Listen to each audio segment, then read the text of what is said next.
Hi, and a very good evening to the grassroots weekend, the show I'm Mal Lee, host for this evening. Hope everyone's keeping fine, well and dandy out there. Well, we had some great football today.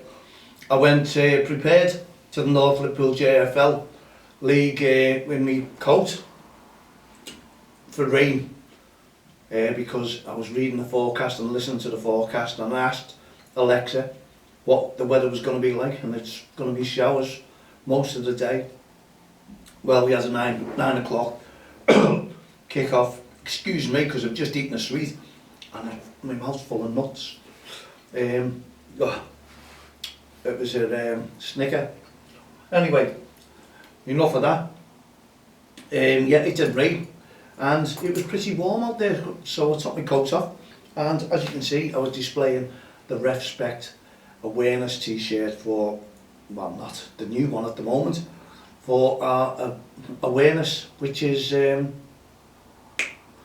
when is it? End of April. We've applied for it. We're just waiting for Howard Webb, Mike Riley and the PGMOL team there to come back to us and say that week is fine and dandy. You can go ahead and promote Respect on and off the field of play with no ref, no game. As you can see there, brilliant.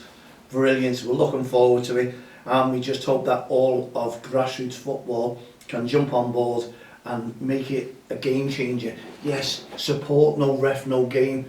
Support our Respect. Support Don't Cross the Line. Get behind us. And do you know what? It's your job's a good one.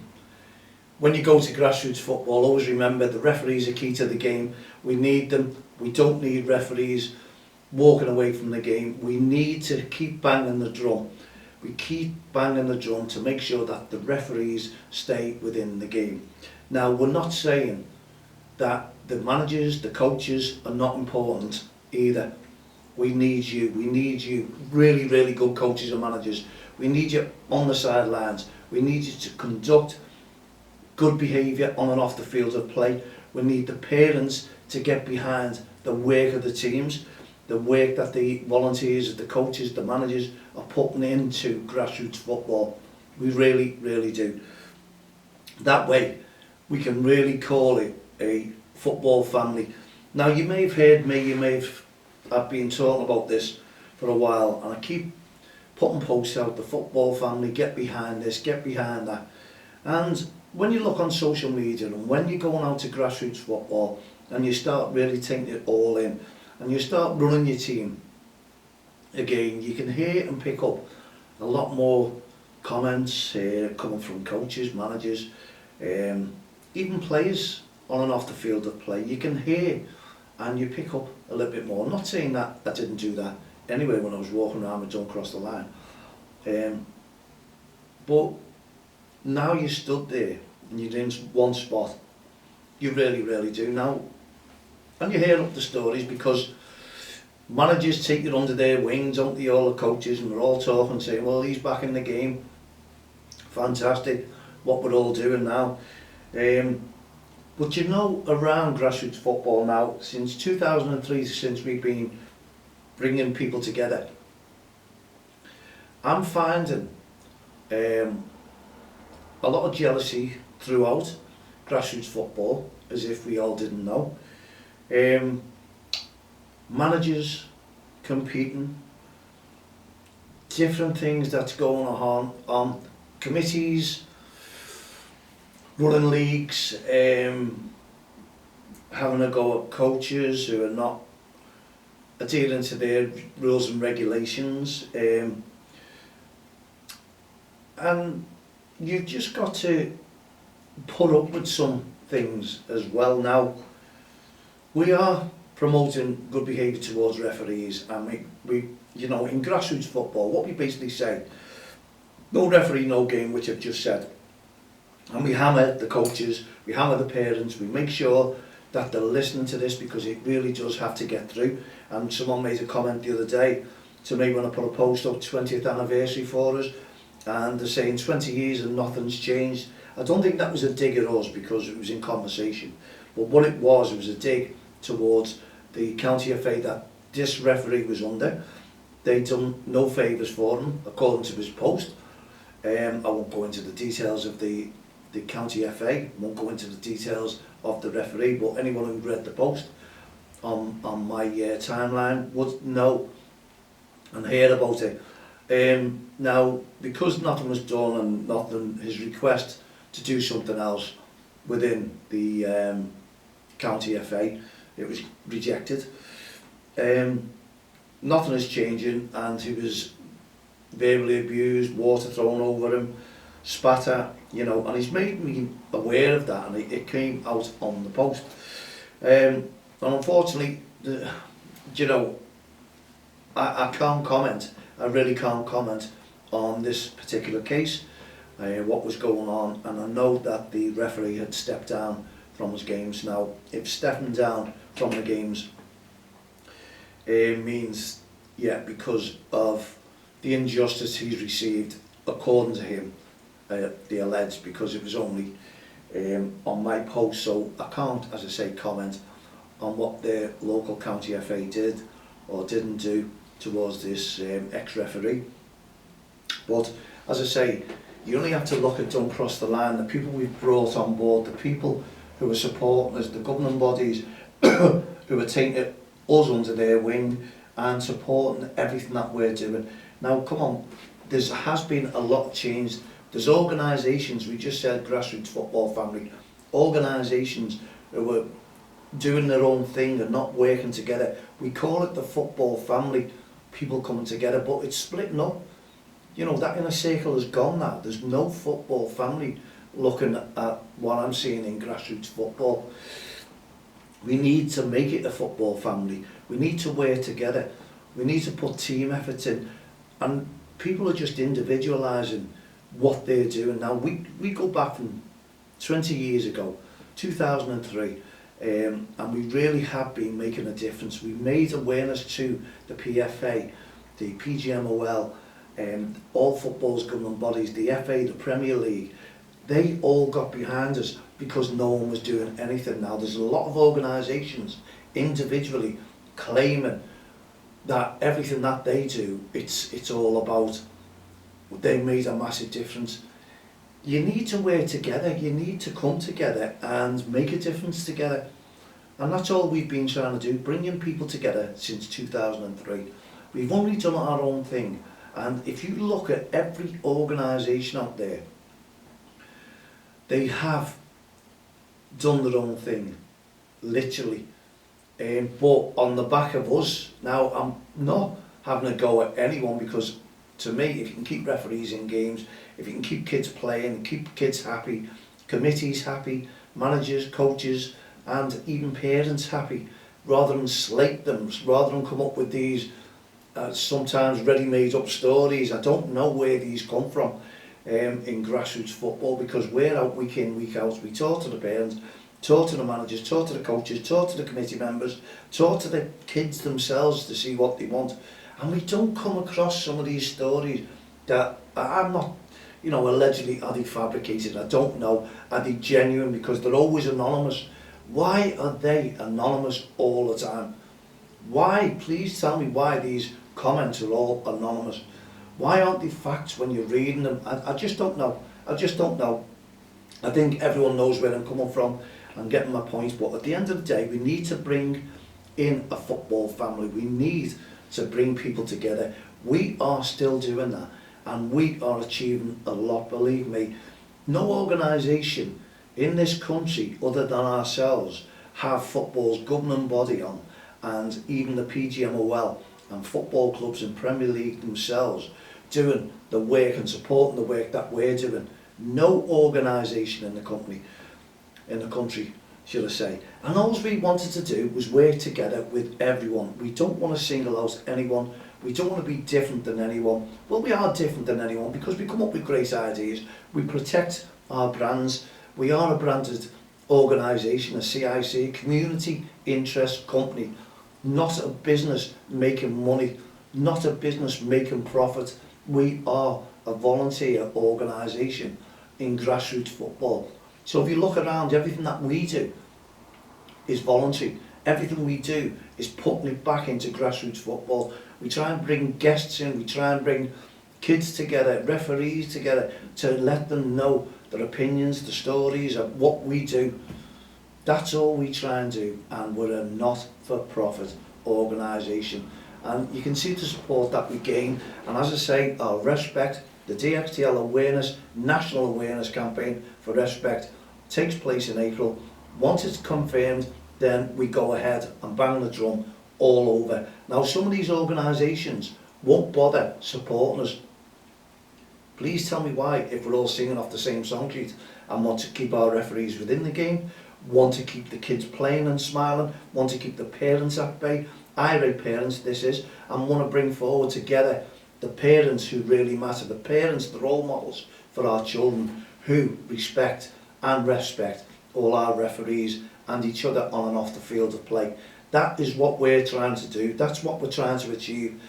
And we do gain clubs, football clubs and people who support us. You know, we hold this, we don't sell, we try and sell this to make money, to put back into the grassroots organisation of Don't Cross the Line CIC. And yes, we do, and we are lucky enough to get lottery grants, but it doesn't pay wages, it doesn't pay expenses. What it does do is bring equipment like this together for us to use, to get messages out to yourselves, and it keeps us motivated. It keeps me motivated knowing that you're inspiring other people to make sure that they're okay with the referees that we keep within grassroots football. We don't like the stories that are brought together. We don't like people making up fabricated stories or believing that these are fact. We really don't. And sometimes you get the blame for something that you've never even done or you've never attempted to do. And all you do is try and bring people together. But there's people out there who will go hell bent on trying to make a bad name and bring disrespect towards what you try and do. Not just our campaign, other campaigns, other people. And it's wrong. Sometimes grassroots football, or probably many times, grassroots football can be very evil. And I can tell you some stories, but it's not good enough for me to tell you on our camera out there, because this is made for children. That's made for children, our SoundCloud. We just want to make sure that people are happy playing football. It's fantastic to see the kids developing and winning games. It's also fantastic to see the kids trying with smiles on their faces, whether they win or draw or lose. It doesn't matter. So long as the kids are developing their skills, they'll only get better. Like the schoolwork, that's why you have teachers teaching them week in, week, day out, and educating them. And we know that these kids need educating on a football pitch as well. Attitudes, I'm there with our team all the time, talking about respecting the referee. And little kids will come out with little swear words, and it's no good beating behind the bush, and they are reprimanded for it. They're basically told that that is not welcome within the team or in the club that we're running. And you have to change kids' attitudes. Where are they picking it up in the first place from? It makes you ponder, it makes you wonder, and it makes you think what is going on in our society. So a lot of coaches and managers out there have a losing battle. They're trying to do their best to help kids, and some of them are put down when they shouldn't be put down. So let's all work together and support each other, please. Referees, coaches, managers, committee members, let's bring back the good old days where people respected each other. Yeah, it's not all about winning at all costs, it shouldn't be, but unfortunately it is. You like to see the kids win, you feel like you're developing them, making them a different set of players, and it'll go on. And I was talking to a manager today and he said, you know, since they split the league and it's gone, and I don't like calling them levels, I really don't, I do not. Like, I don't think kids at 6s, 7s are levels, and I've always said that for many years. They're not levels. Some develop their skills better than others. Some will come later in that as they get older. I know that fact. I've seen it, be there, wore the t-shirt and watch these kids develop. All kids will become better players, but we need to change some attitudes. not just on the football pitch with the kids, but also with all the adults. We need them to believe that all those kids are trying to develop their skills, and we don't need to segregate them like postcodes. We want to try and bring them together, each and every one of them. They're all playing the same game, they're all trying to win the same game. If they don't, we want to keep the attitudes to these kids as not getting upset, but just to make sure, and bringing people together, the kids together to shake hands, makes a massive difference, especially at a young age, and that's what we're trying to achieve. You'll always get a child who doesn't want to shake the hand who's being fouled, excuse me, and we all go through it, but we all have that talk to the youngster and try and change their attitudes in the future. It does work. Kids will listen, kids respect you, and kids will go on to play even better in the future for you. And we can do that the same with parents. We need to make sure that they stand in line, but don't cross the line, the club that you're running, and all sing off the same song sheet and work together to make those kids better players, better attitudes, and themselves. We just ask everyone to get involved and do what we do best, and that is respect each other on and off the field of play. Okay, we'll go into our game there today that we had from under sevens, Club DXTL FC. It was a cracking game once again, and as we say, the kids didn't get out of bed, but what a close game it was. It was only one goal in it, and we've got to thank Kirby Thunder's under sevens. They were absolutely brilliant yet again. It's for some reason their kids turned it on against our kids, and it makes it a really, really close game, and it was a real close game. Any goal could have gone in from either side at any moment, but lucky enough we just held on, and it was only a goal difference. But we've had two cracking games, one friendly as we mentioned on Tuesday, and that was MHS Madrid under sevens. It was unbelievable. They had everything, honestly.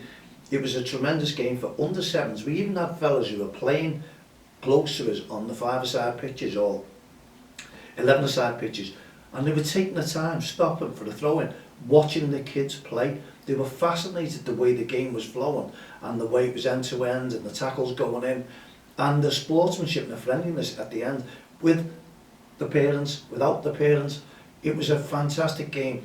And young Callum Sutton, a 15-year-old referee, absolute superstar. We've had him twice now. The kids are liking him, gets on great, knows the score, knows when to blow the whistle, makes a difference, talks to the kids, brings the kids together if they're having a little argy-bargy, and explains the situation. I think it's brilliant.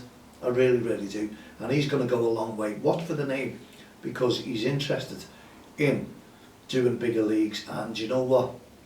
He will master it.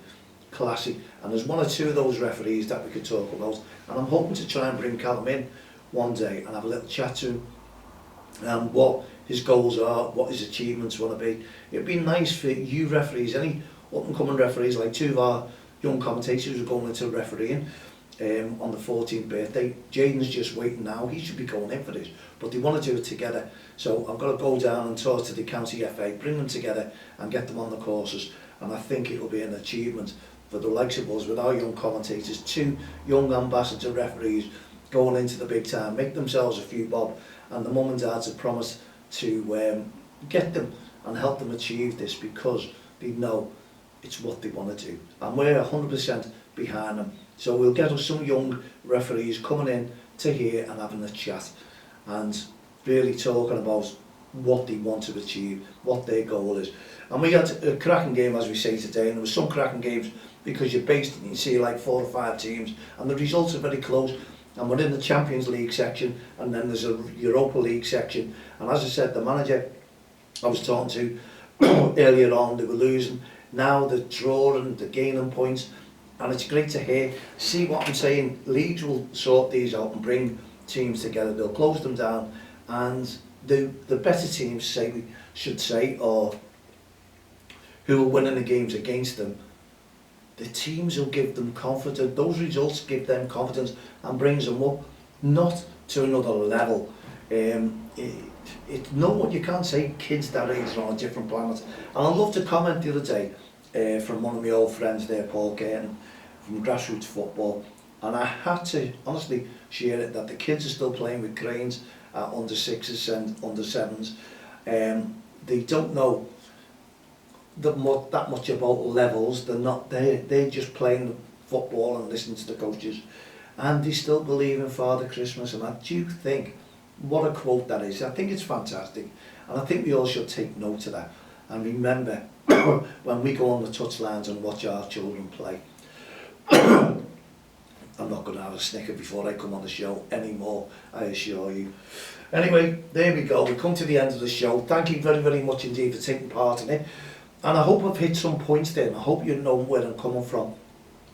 And you can always give me a message, mail@don'ttexttheline.com. Add me as a friend on Facebook, Twitter, LinkedIn, all the social network sites. And we can have a little chat there as well. There's no animosity towards any leagues, any players, any individuals. We want to work together, bring people together, and that's what Don't Cross the Line is all about. Respect. No ref, no game. If you're out and about tomorrow, make sure you take that with you. Good behaviour on and off the field of play. In the meantime, good luck to our Merseyside teams, and good luck to your team, whoever you're supporting in the Premier League. Stay tuned to us, and also please join us for tomorrow's show, the Sunday show, the last of the Grassroots Weekender show, and let's see what we can come up with, because we're out and about watching some cup games, and I'm sure we'll have one or two different stories to tell you about grassroots football. Have a great evening. Good night. God bless.